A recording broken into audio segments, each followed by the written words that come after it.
अस्सलामुअलैकुम जी, welcome back to my YouTube channel students. आज का हमारा टॉपिक है photo respiration and its consequences. ठीक है, सबसे पहले तो हमारे पास इसकी डेफिनेशन आती है फोटो रेस्पायरेशन की कि ये क्या होती है।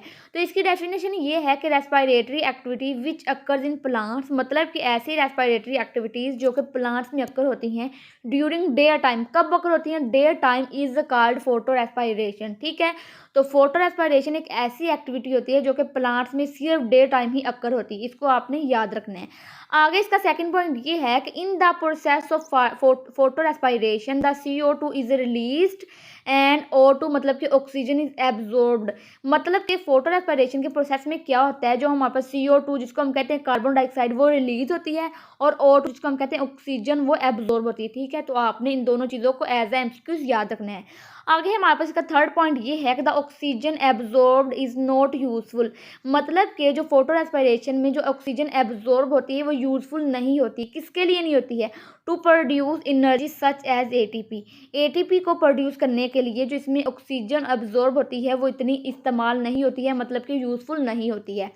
आगे इसकी दूसरी डेफिनेशन की बात की जाए फोटो रेस्पिरेशन की, तो ये है कि photo respiration is a light dependent process. ठीक है, तो फोटो रेस्पिरेशन जो होता है वो लाइट डिपेंडेंट प्रोसेस भी होता है during which oxygen is absorbed and carbon dioxide is released. मतलब कि फोटो रेस्पिरेशन एक ऐसा लाइट डिपेंडेंट प्रोसेस होता है जिसमें CO2 रिलीज होती है और O2 मतलब कि ऑक्सीजन एब्जॉर्ब होती है। ठीक है, ये हमारे पास इसकी दो डेफिनेशन क्लियर होगी। आगे हमारे पास इसकी थर्ड डेफिनेशन भी है जो कि हम स्टडी करते हैं। इसकी डेफिनेशन ये है कि the photo respiration is a process in which राइबोलोज bisphosphate fixes oxygen instead of CO2।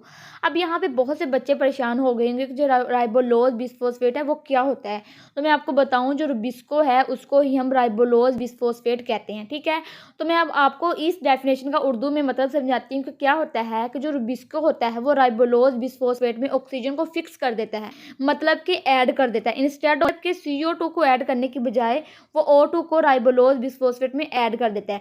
अब इसका नुकसान क्या होता है कि जब CO2 ऐड नहीं होती है, O2 ऐड हो जाती है, तो इससे जो कैल्विन साइकिल है वो रुक जाती है, क्योंकि कैल्विन साइकिल तभी चलती है जब हमारे पास CO2 ऐड होती है। ठीक है, अब हमने इसके नुकसानात पढ़ने, मतलब कि इफेक्ट्स पढ़ने हैं कि जब O2 ऐड हो जाएगी और CO2 ऐड नहीं होगी तो क्या होगा। रिजल्ट इनका ये है lowering the overall of rate of carbon dioxide fixation. मतलब कि जो कार्बन डाइऑक्साइड फिक्सेशन का ओवरऑल रेट होगा वो रुक जाएगा, मतलब कि कम हो जाएगा। रुकना नहीं मतलब कम हो जाएगा। ठीक है, दूसरा कि इसका पॉइंट ये है कि लोअर और रिड्यूस द प्लांट ग्रोथ, और जो प्लांट की ग्रोथ होगी वो भी रिड्यूस हो जाएगी, मतलब खत्म नहीं होगी लेकिन काफ़ी हद तक कम हो जाएगी। ठीक है, तो आपने याद रखना है कि जब कैल्विन साइकिल तभी शुरू होता है जब हमारे पास CO2 हो, लेकिन अगर O2 ऐड हो जाए जो हमारे पास CO2 के जो रिएक्शन होते हैं वो भी कम हो जाता है और जो हमारे पास प्लांट ग्रोथ है वो भी कम हो जाती है। ठीक है, अच्छा जी स्टूडेंट्स, कल मैं आपके साथ राइबोलोज बिसफॉस्फेट को डिटेल से स्टडी करूंगी कि ये क्या होता है और मैं आपको ये भी बताऊंगी कि जो रुबिस्को है वो क्या होता है। ओके जी, अल्लाह हाफिज़।